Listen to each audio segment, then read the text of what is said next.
क्योंकि प्रभु की बाणी के विच लिखा है कि जेड़े प्रभु का वचन लिखते हैं वो दुगने आदर के योग होते हैं। सचमुच प्रभु के दास दुगने आदर के योग जेड़े ਇੰਨੀ ਦੂਰ ਤੋਂ ਸਾਡੇ ਵਿਚਕਾਰ ਪ੍ਰਭੂ ਦੇ ਵਚਨ ਨੂੰ ਵੰਡਣ ਦੇ ਲਈ ਪਹੁੰਚੇ ਆ। जय मसीह की, जय मसीह की, ऊंची आवाज से जय मसीह की। परमेश्वर का धन्यवाद है। और आप सभी को भी चंडीगढ़ की हमारी चर्च, शिमला की हमारी चर्च की तरफ से अभिनंदन, वेलकम। एक बार अपने लिए आप जोरदार अब तालियां बजाएं। Hallelujah, hallelujah. जब हालेलुया कहेंगे तो हाथ उठा के कहेंगे। कैसे कहेंगे? Hallelujah, hallelujah. और जब कहेंगे यीशु मसीह की जय तो 3 बार कहेंगे, जय जय और जय। 3 बार क्यों? क्योंकि यीशु मसीह मारे गए, गाड़े गए और जी उठे। यीशु मसीह की जय जय जय। आमीन, हालेलुया, हालेलुया। परमेश्वर का वचन हमें कहता है कि उसने हमें जय वन से बढ़कर बनाया। परमेश्वर चाहता है कि हम जय में चले, हम जयवन से बढ़कर हो। रोमियो की पत्री उसका 8 अध्याय उसका 37 वचन हम पढ़ेंगे एक बार। ਸਗੋਂ ਇਹਨਾਂ ਗੱਲਾਂ ਦੇ ਵਿੱਚ ਉਹਦੇ ਦੁਆਰਾ ਜਿਹਨੇ ਸਾਡੇ ਨਾਲ ਪ੍ਰੇਮ ਕੀਤਾ ਸੀ ਅਸੀਂ ਹੱਦੋਂ ਵੱਧ ਕੇ ਫੰਦੇ ਪਾਉਂਦੇ ਹਾਂ। रोमियो की पत्री 8 अध्याय उसका 37 वचन बताता है, जिसने हमसे प्रेम किया उसमें हम जयवन से बढ़कर हैं। क्या है? जयवन से यानी कि फतेह पाए हुए। क्या है? फतेह पाए हुए, फतेह। अब जब हम इस बात को सुनते हैं कि फतेह पाई है, जय पाई है, तो कैसे जय पाई है? हम कहते हैं कि यीशु मसीह, प्रभु यीशु मसीह ने हमें ये जय दी है। पर आज मैं कुछ उदाहरण से समझाऊंगा जो जिंदगी भर आपके जहन में, आपके दिमाग में, आपके मन में रहेंगे। जब जब शैतान की ताकतें या जब जब बीमारी की ताकतें आपके जीवन पर काम करना चाहेंगी, तब आपको ये वचन याद आएगा और आप याद करेंगे कि इस शैतान की ताकत का, इस बीमारी की ताकत का मेरे ऊपर कोई भी अधिकार नहीं है, क्योंकि यीशु मसीह ने मुझे जयवन से बढ़कर बनाया है। Praise the Lord, hallelujah, hallelujah. उसने मुझे जयवन से बढ़कर बनाया है, फतेह किया है। फतेह, जब किसी इंसान को यह पता लग जाए, उसका कॉन्फिडेंस 80% उसे विजयी कर देता है। जब एक इंसान अंदर से हारा हुआ है, जब एक इंसान अंदर से टूटा हुआ है, बाइबल कहती है यदि किसी की आत्मा दुखी है, निराश है, तो उसकी हड्डियां निकल जाती है। आप मनोविज्ञान जब पढ़ेंगे, आप मनोविज्ञान को जब पढ़ेंगे, अगर कोई डॉक्टर आपका फ्रेंड बन जाए या कोई रिश्तेदार हो, उससे मिलिए। आजकल तो इंटरनेट पे सब कुछ है। सारा खेल दिमाग का है। जब एक इंसान की हिम्मत टूट जाती है, जब एक इंसान की आशा टूट जाती है, जब एक इंसान का विश्वास टूट जाता है, तब उस पर बीमारियां अटैक करती है। और बीमारियों की ताकत, समस्याओं की ताकत उसे मजबूर कर देती है कि पल पल, घड़ी घड़ी वो घटता जाए, मरता जाए, दुखी होता जाए। कई बार लोगों के पास सब कुछ होता है, लेकिन सब कुछ होने के बाद भी वो अपने आप को खाली महसूस करते हैं। लेकिन यीशु मसीह ने हमें ऐसा नहीं बनाया। यीशु मसीह ने अपनी जान देकर हमें आजाद किया। लेकिन कैसे? आज कई बार आपके दिमाग में भी, लोगों के दिमाग में भी ये ख्याल आता है कि किस तरह से कोई व्यक्ति जो नशे करता है, जैसे पास्टर जी बता रहे थे अभी, ये लड़का ये नशे करता था, कैसे नशे छूट जाते हैं, कैसे आजादी आ जाती है, किस तरह से हो जाता है, कैसे हो जाता है। ये तो ऐसे ही बोलते हैं, ऐसे ही कहते हैं। नहीं, ऐसा नहीं है, ये सच्चाई है। 2 लोग आए, जरा एक उदाहरण से मैं समझाना चाहूंगा। कोई तगड़ा सा भाई आ जाए, कोई वो बैठ गया बेचारा, मैंने कहा तगड़ा सा है, वो खड़ा हो रहा तो कह रहा तगड़ा तो नहीं, बैठ गया। क्या तगड़ा तगड़ा तो दाऊद बच्चा उठाना पड़ेगा एक, ठीक है।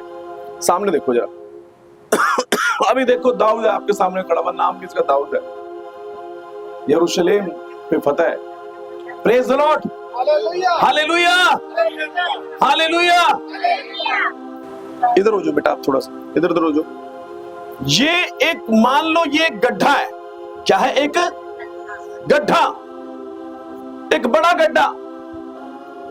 ये टोया, क्या है? एक टोया, एक गड्ढा, एक टोया। और ये जो गड्ढा है, ये बच्चा इसको पार नहीं कर सकता। क्या नहीं कर सकता? बैठ जाओ, बैठ जाओ, बैठ जाओ। पार नहीं कर सकता। और ये बार बार, ये बच्चा बार बार इसको पार करने की कोशिश करता है, लेकिन बार बार इस गड्ढे में क्या होता है? गिर जाता है। बैठ जाओ नीचे। गिर गया। ये जो गड्ढा है, ये पाप का गड्ढा है। कौन सा गड्ढा है?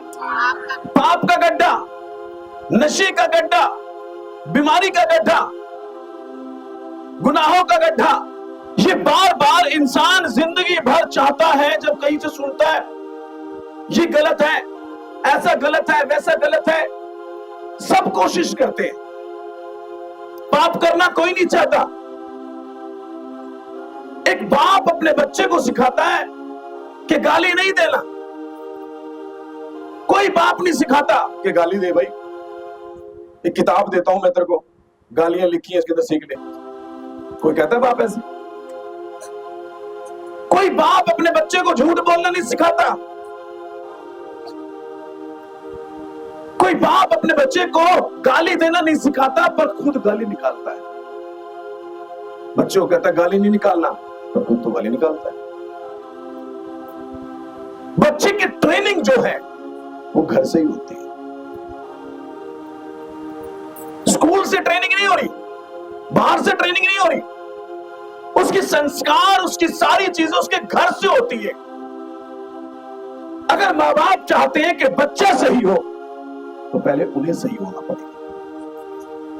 बार बार बच्चे को पास्टर साहब के पास पास्टर के पास ले जाते हैं। पास्टर जी देखो, ये प्रार्थना नहीं करता, ये प्रार्थना करता ही नहीं, ये बिगड़ता ही जाता है। बिगड़ा हुआ पास्टर बच्चा नहीं है, बिगड़ा हुआ बाप है, बिगड़ी हुई मां है। मां प्रार्थना नहीं करती, बाप प्रार्थना नहीं करता, लेकिन ये चाहते बच्चा प्रार्थना करे। मां बाप परमेश्वर की आज्ञाएं नहीं मानते, लेकिन चाहते हैं कि बच्चा माने। क्या ऐसा हो सकता है? घर का माहौल ही ऐसा होता है जो बच्चे के ऊपर असर डालता है। इसीलिए अगर आप विश्वासी हैं, पहली जनरेशन, पहले तो आप बच गए, आप तो बच गए, आपको उद्धार हो गया, लेकिन आपको बहुत चिंतित होना होगा दूसरी जनरेशन के लिए। दूसरी जनरेशन हो सकता है कि यीशु मसीह को छोड़ दे। क्या करे? यीशु मसीह को छोड़ दे। आप तो पवित्र आत्मा से भरे, लेकिन आपके बच्चे भरे या ना भरे कोई गारंटी नहीं है। बच्चों के ऊपर हमें ध्यान देना होगा, और ये जोर जबरदस्ती से नहीं होगा, ये बोल बोल कर नहीं होगा, ये दिखा कर होगा, ये कर कर होगा। आप जैसी जिंदगी जिएंगे, ऑटोमेटिकली बच्चा वैसी ही जिंदगी जिएगा। अगर हमारी जिंदगी दिखावे की है, तो बच्चे की जिंदगी भी दिखावे की है। अगर हमारी जिंदगी में सच्चाई है, अगर हम सच्चाई से चलते हैं, अगर हम परमेश्वर के वचन का भय मानते हैं, तो चाहे हमारा बच्चा कितना ही बिगड़े, लेकिन परमेश्वर उसको सही रास्ते पर ले आएगा। Praise the Lord. चाहे जनरेशन कितनी ही कोशिश करे भागने की, परमेश्वर उसको ले आएगा। ये परमेश्वर के वायदे हैं, ये परमेश्वर की जय है, ये परमेश्वर के वायदे हैं। सो ये बच्चा बार बार इस गड्ढे से पार होना चाहता है। ये बच्चे आप हैं, ये बच्चा, ये दुनिया के लोग हैं। खड़े हो जाओ बेटा। इस गड्ढे से जिंदगी भर, पीछे आ जाओ, जिंदगी भर लोग यही कोशिश करते हैं कि पार करें, फिर गड्ढे में गिरते हैं, फिर उठते हैं, फिर गड्ढे में गिरते हैं, पर कभी पार नहीं जा पाते। इस बात के गड्ढे को पार नहीं कर पाते। Hallelujah, hallelujah, hallelujah, hallelujah. इस गड्ढे को पार नहीं कर पाते। लेकिन यीशु मसीह जब आए तो यीशु मसीह ने क्या किया? आओ दाऊद, इसको अपनी गोद में उठा लो, गोद में उठा लो और जंप मार के जाओ उधर। मारो जरा जंप। वाह, praise the Lord, praise the Lord. पाप का गड्ढा किसने पार किया? दाऊद ने पार किया ना, दाऊद ने पार किया। लेकिन दाऊद के साथ साथ किसने पार कर लिया? इस बच्चे ने भी। पाप का गड्ढा यीशु मसीह ने पार किया, और यीशु मसीह की गोद में जब हम चढ़ गए तो हमने भी पार कर लिया। Praise the Lord, hallelujah. इसीलिए हमारे पाप छूट गए, इसीलिए मसीह लोगों की जिंदगी में तब्दीली आती है। ये यीशु का बलिदान है। समझ में आप? आमीन, हालेलुया। बैठ जाओ। Thank you Dawood. और जरूरत पड़ेगी आपकी, समझ में आपकी?